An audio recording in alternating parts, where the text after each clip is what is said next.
आज हम पढ़ेंगे BSc 142 जीवन पर्यटन अधिगम की अवधारणा और दायरा। पहला बॉक्स जाते हैं। जीवन अधिगम अवधारणा और महत्व। जैसे कि हम जानते हैं, अधिगम एक जीवन पर्यटन प्रक्रिया है और हमारे जीवन का एक अभिन्न अंग है। दूसरे शब्द में, जीवन में सीखना आवश्यक है, इसलिए सीखना या नाश कर कहावत उचित है। और सभी समाजों में अपनी भौगोलिक, धार्मिक, भाषा और सांस्कृतिक विविधताओं के बावजूद हमेशा अपने अस्तित्व, वृद्धि और विकास के लिए जीवन भर सीखने का महत्व पर जोर दिया है। सभी संदर्भों में और वातावरण जहाँ हम रहते हैं, चाहे वे प्राकृतिक हो या मानव निर्मित, नियोजन या अनियोजित संगठन या आकस्मिक, प्रत्यक्ष या अप्रत्यक्ष रूप से सीखने के अवसर प्रदान करते हैं। इसके अलावा तेजी से बदलती दुनिया में जहाँ सीखने के संदर्भ और वातावरण अधिक है और ज्ञान के दोहराईकरण का समय लगातार कम हो रहा है, प्रत्येक व्यक्ति को अपनी प्रगति और अपने समाज की प्रगति के लिए सीखने के लिए समग्र रूप से आत्म-प्रेरित और आत्मनिर्भर होना भी आवश्यक है। जीवन पर्यटन अधिगम की अवधारणा और विशेषता। जीवन पर्यटन अधिगम का अर्थ है, सरल शब्द में, जीवन पर्यटन अधिगम जीवन भर ज्ञान, कौशल और मूल्य प्राप्त करने की प्रक्रिया है। अक्सर किसी के जीवन और कार्य क्षमता में सुधार करने के लिए यह व्यक्तिगत या व्यावसायिक कारणों से स्व प्रेरित और चल रही है प्रक्रिया, जिसका उद्देश्य आत्म-स्थिति, प्रतिष्ठा और रोजगार क्षमता को बढ़ावा देना है। इसमें व्यक्ति रोजगार, समाज, समावेशी और सभी के निरंतर विकास के लिए आवश्यकता और ज्ञान, कौशल और मूल्य को बढ़ावा देने के लिए लोगों के जीवन में औपचारिक और गैर औपचारिक, अनौपचारिक अधिगम के अवसरों का प्रबंधन और उपयोग दोनों शामिल है। जबकि जीवन पर्यटन अधिगम पूरे रिकॉर्ड किए गए मानव इतिहास में मौजूद थी।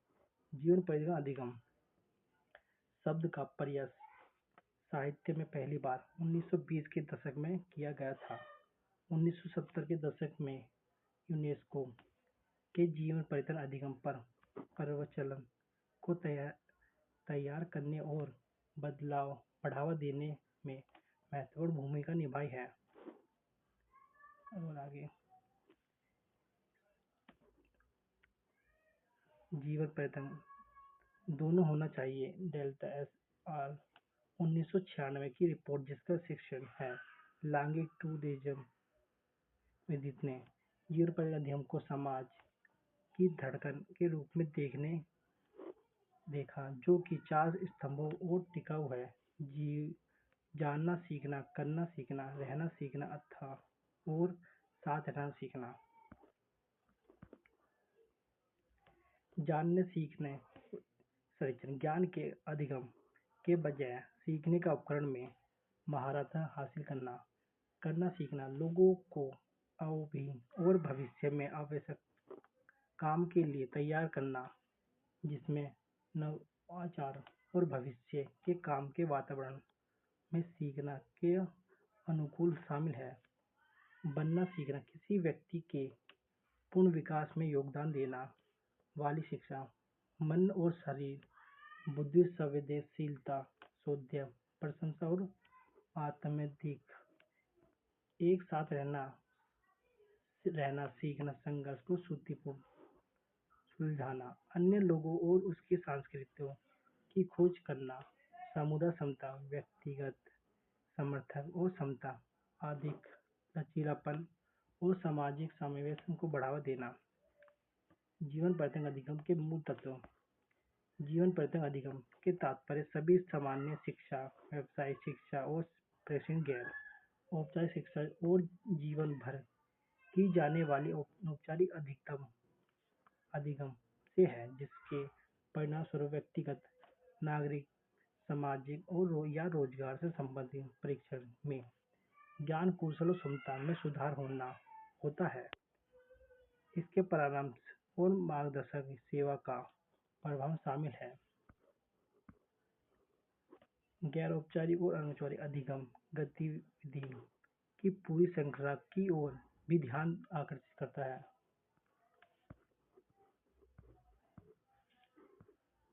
ये प्रमुख की बात देख लेना आपकी।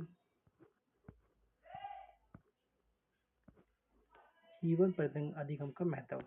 कुछ महत्वपूर्ण कारणों से जीवन पर्यटन अधिगम का महत्व बढ़ रहा है, जैसे कि जीवन प्रत्याशा में वृद्धि, वृद्धावस्था निर्भरता अनुपात में वृद्धि, लोगों की जीवन गुणवत्ता बढ़ाने की इच्छा और खुद की अच्छी शारीरिक और मानसिक स्थिति में रखने की कोशिश करना है। हैदरा 2012 सभी के लिए शिक्षक और अधिगम को साकार करने के लिए सीखने के अवसरों तक समान पहुंचाना एक अनिवार्य शर्त है। सभी के लिए जीवन पर्यटन अधिगम में प्रारंभिक और आवर्तिक सामाजिक असमानताओं को दूर करने और शारीरिक सॉरी शारीरिकताओं के सांस्कृतिकरण को केंद्र में रखने की क्षमता है। समग्र जीवन पथ है। आगे देखते हैं। आज की तेजी पर जुड़ी है और तेजी से बढ़ती दुनिया की जीवन प्रत्येक अधिगम की ओर प्रासंगिक को मजबूत किया जा रहा है। डिजिटल युग में सूचना की धारती वृद्धि और बढ़ती प्राकृतिक ज्ञान आधारित अर्थव्यवस्था के लिए भविष्य में आवश्यकता कौशल सेट को देखने की कठिनाई, जनसंख्या बदलाव और बढ़ी हुई गतिशीलता, खपत उत्पादन के अस्तित्व पैटर्न के लिए बढ़ती चिंता 21वीं सदी में शिक्षा के सभी रूप के वैचारिक ढांचे और संगठन सिद्ध के रूप में जीवन परिधिका अधिगम की प्रासंगिक सभी अन्यायित है।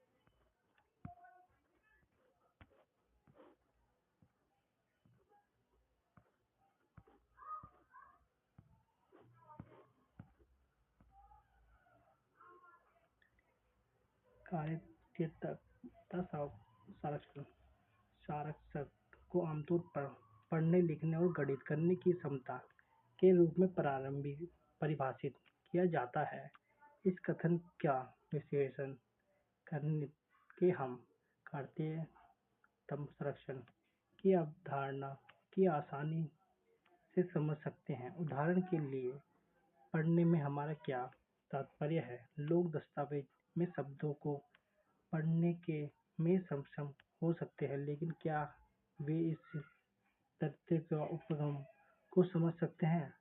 लिखने के बाद मैं कैसे लोगों वाक्य लिखा या टाइप करने में सक्षम हो सकते हैं, लेकिन क्या ये पूर्ण ठोस विचार व्यक्त कर सकते हैं? फिर गणित के लिए गणित है। लोग संख्याओं की गणना करने में सक्षम हो सकते हैं, लेकिन क्या वे जानते हैं कि ग्राफ का विश्लेषण कैसे किया जाता है?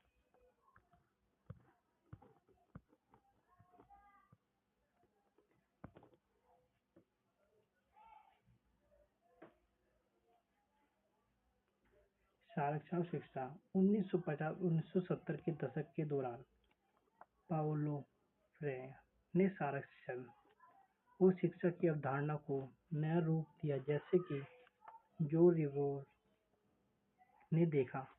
पाओलो फ्रेयर ने राजनीतिक आयाम को उजागर करने और संरक्षण सीखने के एक प्रक्रिया में एक अभियंग के रूप में देखा। संरक्षण के एक नए और व्यावसायिक दृष्टिकोण को निर्माण में योगदान दिया है। दुनिया के अन्य देशों में भी एक नई शिक्षा प्रणाली के निर्माण में योगदान दिया। शिक्षा शास्त्र के लिए एक संगठित दृष्टिकोण हेतु लेते हुए उनके शासन की अवधारणा को प्रौढ़ शिक्षा के एक अभियंग के रूप में विकसित किया। प्रौढ़ शिक्षा और प्रसार। इस उपभाग में हम प्रौढ़ शिक्षा और प्रसार के बीच अंतर करने का प्रयास करेंगे। पूर्ण शिक्षा 1992 की शुरुआत में यूनेस्को ने अपनी पीढ़ी शिक्षा और अंतर्राष्ट्रीय निर्देशन में कहा था कि साल में पूर्ण शिक्षा प्रत्येक देश की सामाजिक, राजनीतिक, आर्थिक, भौगोलिक और सांस्कृतिक स्थिति में से इतनी निकट है से संबंधित है कि कोई भी समाज या सटीक परिभाषा नहीं हो सकता। हालांकि यूनेस्को का सामान्य सम्मेलन 1976 व्यापक रूप में से पूर्ण शिक्षा को संगठित शिक्षा प्रक्रियाओं के संपूर्ण निकाय के रूप में परिभाषित करता है। इसमें सभी संगठन शिक्षा प्रक्रिया शामिल है। इसमें सभी समग्र स्तर विद्यार्थी शामिल है। इसमें पूर्ण व्यक्ति के लिए औपचारिक और अनौपचारिक शिक्षा शामिल है। यह स्कूल, कॉलेज, विश्वविद्यालय और शिक्षा में प्रारंभिक शिक्षा को बढ़ाता है या परिस्थिति करता है। यह क्षमता, ज्ञान, दृष्टिकोण और व्यवहार को विकसित करता है तथा यह पूर्ण को दो तरह से विकसित करता है: पूर्ण व्यक्ति विकास और विकास प्रकृति में भागीदारी। यूनेस्को द्वारा प्रस्तुत उपयुक्त परिभाषा, जो अंतर्राष्ट्रीय पूर्ण शिक्षा की सामूहिक सोच का परिणाम है, पूरी दुनिया में व्यापक रूप से स्वीकार किया जाता है।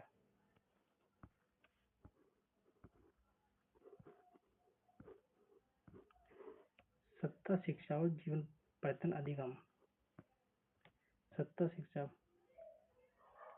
बेनेलस 1976 सत्ता शिक्षा को उन सभी अधिगम के अवसरों के समावेशी के रूप में परिभाषित करता है जिनमें पूर्णकाल अनिवार्य स्कूल शिक्षा समाप्त होने के बाद ली जा सकती है। पूर्णकालिक या असंकालित हो सकते हैं और इनके में व्यावसायिक और गैर व्यावसायिक दोनों अधिगम शामिल होंगे। जबकि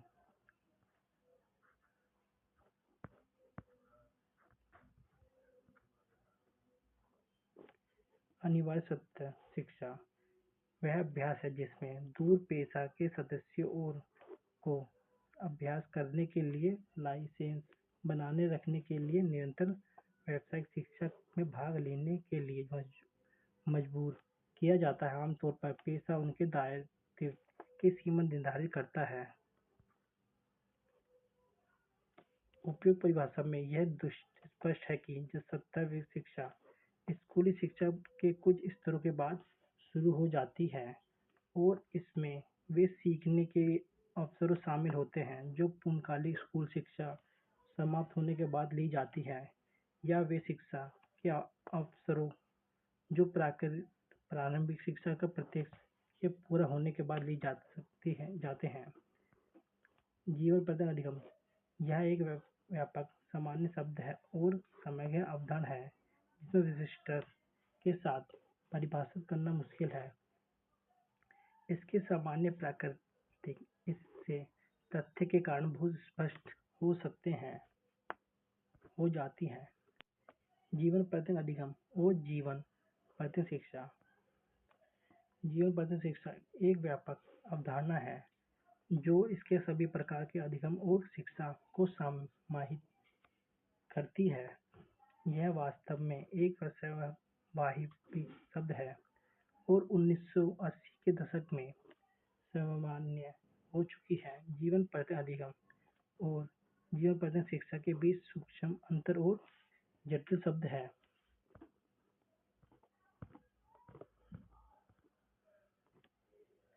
जीवन परिवर्तन अधिगम का दायरा।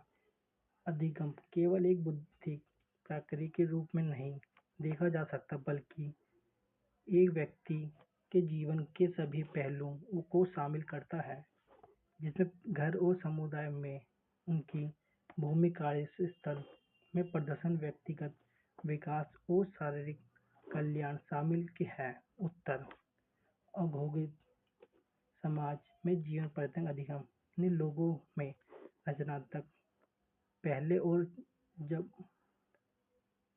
जवाबदेही को प्रेरित करना जारी रखा, जिससे वे सभी बदलाव संभव में अनुकूल क्षमता के साथ किसी भी अनिश्चित को संबोधित करने सांस्कृतिक उप-सांस्कृतिक परिवारों और समुदाय के भीतर और बाहर सुधार करने के लिए कौशल बढ़ाने में और सभी संघर्षों को हल करने में सक्षम है। सतत विकास लक्ष्य और जीवन परिवर्तन अधिगम शिक्षा और जीवन परिवर्तन अधिगम न केवल सतत विकास लक्ष्य एचडीएसडी की 4 के सिंध में है जो सदस्य संयुक्त राष्ट्र संगठन के को समावेशी और समान गुणवत्ता वाली शिक्षा सुनिश्चित करने और सभी के लिए जीवन परिवर्तन अधिगम के अवसरों को बढ़ावा देने के लिए कहते हैं।